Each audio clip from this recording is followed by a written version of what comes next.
afternoon, it's 3 p.m. We are live and breaking. Our top focus this hour is the politics over the Ram Mandir celebration. In fact, ahead of the inauguration that is slated for in just a month, rather in less than a month from now, the politics surrounding the Ram Mandir continues.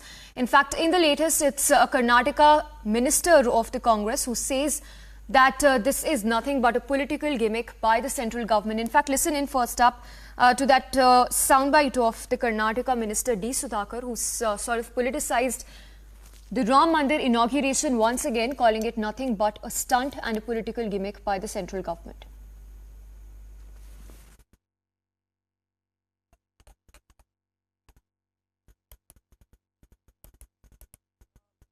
Ram Mandir last time Pulwama ತೋರಿಸಿದ್ರು ಸುಮ್ಮನೆ ಯಾವುದೋ flight ತೋರಿಸಿ ಪಾಪ ಎಲ್ಲ ಜನ ಮರಳೋಗಿ ಭಾಳ ದೇಶ ಕಾಪಾಡ್ತಾರೆ ಅಂತ ಹೋಗ್ರು ಎಷ್ಟು ಜನ ಸತ್ರು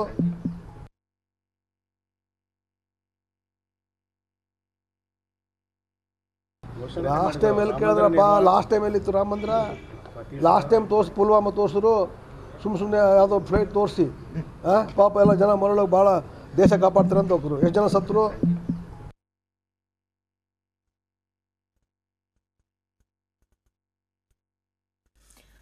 All right, so there you heard D Sudhakar of the Congress says that this is nothing but a political stunt of sorts by the central government. Let's go across to Priyanka again, who's been reporting live from Ayodhya. Priyanka, once again, if you can take us to the kind of reactions to begin with that have been coming in from the opposition leaders. And from the face of it, does it look that the opposition bloc is altogether a divided house when it comes to the Ram Mandir politics? Well, that's right, Samiksha. That has been the case from the very beginning of this entire issue of the Ram Temple as well. Then be it the then opposition and now the Indie bloc that they're calling themselves. And now from the very beginning, they have not been able to agree upon any of the issues that they have tried to raise. And Ram Mandir, in fact, is another such issue in the series of these issues as well. Right from the very beginning, in fact, there had been a lot of statements, countering statements as well. On one hand, we also have, not a lot of ambiguity over Mamata Banerjee's statements, over Sitaram Yechury's statements as well. And those statements, in fact, have also reached the ears of the people of Ayodhya, who are, in fact, completely rejecting these kind of statements and stating that this is another attempt for the opposition to politicize this. Now, we are looking at the BJP leaders as well, Samiksha, who have been, lashing out against the opposition, against the Indie bloc, in fact, laughing off these comments that the opposition leaders are, in fact, stating and making about the Ram Temple, claiming that there is in fact a level of envy that these opposition leaders have, because when they had the chance, then be it the Samajwadi Party and specifically Akhilesh Yadav, as to when they had the chance, they were not able to do anything about the development of Ayodhya, that they were not able to do anything about the entire issue of the Ram Temple. And that is why now that this is a success story, when it's so to speak about the city of Ayodhya, these kind of statements are coming to light. Apart from that, of course, we have also seen how the several BJP leaders have also said that the opposition had never been able to do anything about this entire issue because of the appeasement politics that they had always been adhering to, specifically in the state of Uttar Pradesh when it comes to the Samajwadi Party and specific to Akhilesh Yadav as well.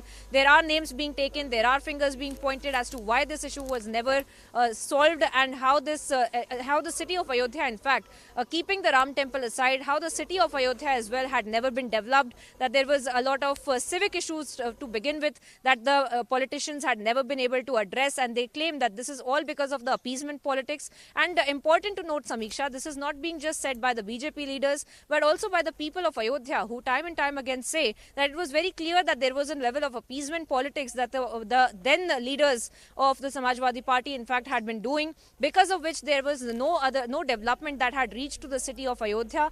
And this in itself also tells us how much the opposition leaders, in fact, are very detached from the reality of the ground, as they are making these kind of statements, how they are claiming that Lord Ram has been kidnapped by the BJP.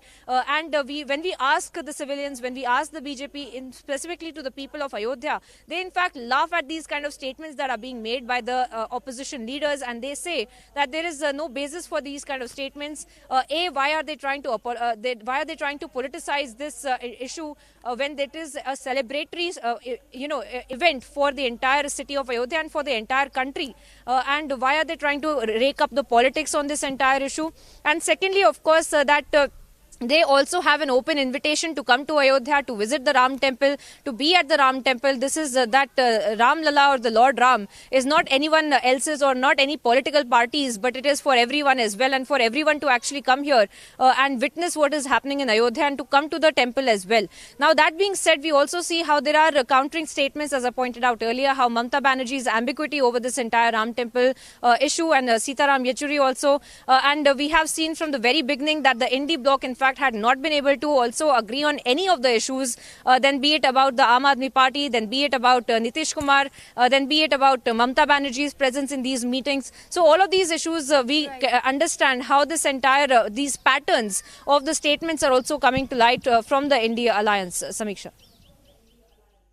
Right. Priyanka, stay with us. So like Priyanka is telling us, it is nothing but a divided house when it comes to the stand that the opposition has taken over the Ram Mandir issue. In fact, important to note here that the Samajwadi Party is yet to make its stand clear. Clearly, there is a lot of ambiguity, a lot of reactions coming in from the opposition leaders, including the likes of Manoj Shah as well as Adhiranjan. Listen into those reactions. वो ही राम जो दशरथ की बेटा, वो ही राम जो घर घर में लेटा, वो ही राम जगत पसेरा, वो ही राम सबसे न्यारा। लेकिन आज सुप्रीम कोर्ट की फैसले के उपरांत जब मंदिर बनाने की इजाजत मिली तो मुझे लगता है कि धीरे धीरे राम मंदिर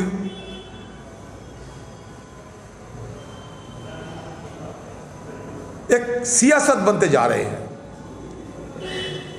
एक चुनावी मुद्दा बनते जा रहे हैं। एक बार अकेले में एकांत में माननीय प्रधानमंत्री जी अगर रामचंद्र पुरुषोत्तम, मर्यादा पुरुषोत्तम से एकालाप करेंगे ना, अंतरालाप, बातचीत करेंगे, तो मर्यादा पुरुषोत्तम भी कहेंगे कि हमारे बच्चों के रोजगार के बारे में क्या सोच रहे हो नरेंद्र जी, देश की महंगाई के बारे में क्या सोच रहे हो प्राइम मिनिस्टर साहब। ये मर्यादा पुरुषोत्तम कहेंगे। अगर उनकी संकल्पना आपके अंदर सही है, वो उनसे ये भी पूछेंगे कि आय की इतनी बड़ी असमानता के बीच भी आप इतना सहज कैसे महसूस कर रहे हैं प्रधानमंत्री जी। ये सवाल मर्यादा पुरुषोत्तम पूछेंगे, अगर मर्यादा पुरुषोत्तम की संकल्पना प्रधानमंत्री जी के मन में भी वही है जो बापू की थी। देखिए, ये तो निश्चित तौर से मैं पहले भी कह चुका हूं कि ये पूरी तरीके से भगवान, ये राम मंदिर का पूरी मार्केटिंग कर रहे हैं। भगवान हमारे आस्था के केंद्र, और आज एक नई परंपरा इन लोगों ने डाली कि मंदिर के शिलान्यास में भी निमंत्रण भेजा जाता है। मैं तो नहीं समझता भगवान के दर्शन करने के लिए या भगवान के स्थान पे जाने के लिए कोई निमंत्रण भेजा जाता है। तो हमारे यहाँ ये हिंदू धर्म में ये पूरी तरीके से कहा जाता है कि जब भगवान चाहते हैं तो बुलाकर दर्शन दे देते हैं।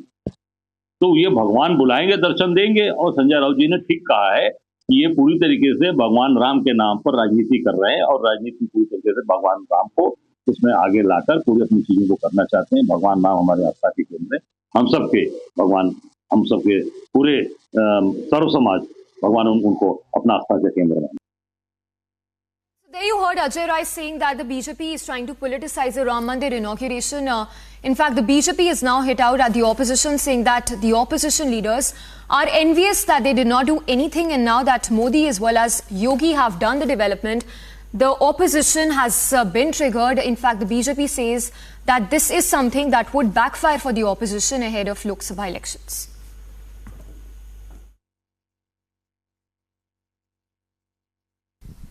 हमारी बात, उनके पास कोई मुद्दा नहीं है, इस प्रकार इस पर बात करते हैं। भगवान राम इस देश की संस्कृति है, उनका पूरा जीवन चरित्र जो है वह मानवता को संदेश देने वाला। बेटे को अपने पुत्र की आज्ञा कैसे माननी चाहिए, माँ का व्यवहार बेटे के साथ कैसा होना चाहिए, बेटे का व्यवहार माँ के साथ कैसे होना चाहिए, छोटे भाई का व्यवहार बड़े भाई के साथ कैसा होना चाहिए, समझे आप। ये पूरा जीवन चरित्र आप देखिए तो हर एक एक घटना कहीं न कहीं मानवता के लिए संदेश है। इस देश की संस्कृति वही है। तो उन नेताओं को क्या कहना चाहिए? उन नेताओं को क्या नहीं, या वो नेता जानते हुए भी जो उनके अंदर सत्ता की भूख है, जिसके कारण उन्होंने इस देश में सांप्रदायिकता को बढ़ावा देने का काम किया, जिसके कारण इस देश में उन्होंने जातिवाद को बढ़ावा देने का काम किया, जिसके कारण उन्होंने इस देश में वर्ग संघर्ष का काम किया। आज मोदी जी की सरकार बनने के बाद मोदी जी ने जो गरीबों के लिए किया, उसका परिणाम है कि नक्सलवाद कमजोर हुआ, क्योंकि नक्सलवादी जो थे वो भी इस देश के अंग थे। लोग जो देश को तोड़ने वाली ताकतें थी उनको जाकर भड़काती थी कि सारा खनिज तो आपके यहाँ होता है और आपके लिए कुछ हो नहीं रहा, आपके लिए सड़कें नहीं, आपके रहने के लिए मकान नहीं, आपके बच्चों के पढ़ने के लिए स्कूल नहीं, उनको भड़काया जाता था। आज मोदी जी ने उस सारी चीज़ों को करके उनको समाज के साथ जोड़ने का जो काम किया, उसके कारण नक्सलवाद खत्म हुआ। आतंकवाद इसलिए खत्म हुआ है कि मोदी जी ने देश के अंदर देश के प्रति एक समर्पण का भाव पैदा किया है लोगों के अंदर। आज समाज देश की बात करने लगा है, देश की बात सोचने लगा है। 14 के बाद पहले कोई बात नहीं करता था देश की, कोई सोचता भी नहीं। क्या उसके ऊपर आप थोड़ा और बता पाएंगे कि किस तरह से जो यहाँ पर राजनीति होती थी, क्या वो कारण था कि अयोध्या का डेवलपमेंट इतना सारा जो इस समय हमें देखने मिल रहा है उस वक्त नहीं हो पा रहा था, या क्या एक ये अपीजमेंट पॉलिटिक्स को आप किस नजरिए से देखते हैं? देखिए, सांप्रदायिकता अल्पसंख्यक का वोट लेने के लिए वह राम मंदिर का विरोध करते थे। शपथ पत्र दिया जाता था उच्चतम न्यायालय में कि राम काल्पनिक, राम सेतु के बारे में इसी प्रकार का शपथ पत्र दिया गया था। तो जो गलती आपकी वो भोगोगे आप। समाज की श्रद्धा जिन चीज़ों पर थी, समाज का विश्वास जिन चीज़ों पर था, आप इसलिए उससे दूर होते थे कि हमको एक इकट्ठा अल्पसंख्यक का वोट मिल जाएगा और हम सत्ता पर काबिज हो जाएंगे। समझे आप, बहुसंख्यक समाज बटा हुआ था।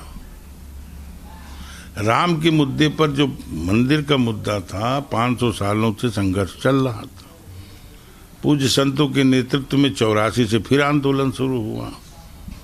उसके पीछे बहुत सारे विचार धारा के लोग जो देश को एक वैभवशाली बनाना चाहते थे, भारत माता को वैभवशाली बनाना चाहते थे, देश को एकजुट करना चाहते थे, वो लोग भी उसके पीछे थे। आंदोलन चला, धीरे धीरे पूरे देश में समाज एकजुट हुआ, हिंदुत्व का भाव सबके अंदर पैदा हुआ।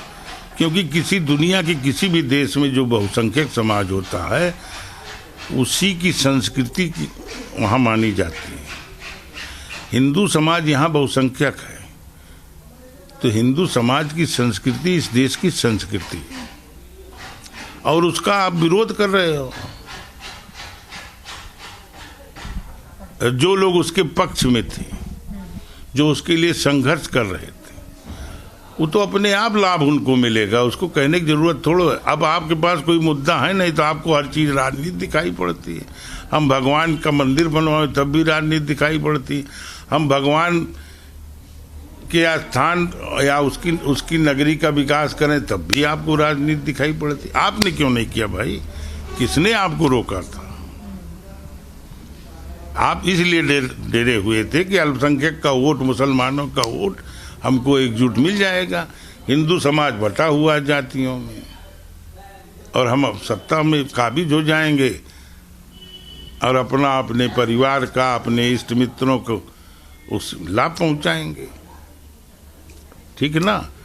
तो उसका नफा और नुकसान तो होगा जब आपकी दूरदृष्टि नहीं है, आप देश को एकजुट नहीं करना चाहते, आप देश को वैभवशाली या शक्ति संपन्न नहीं बनाना चाहते, तो कठिनाई तो होगी आपके लिए ना।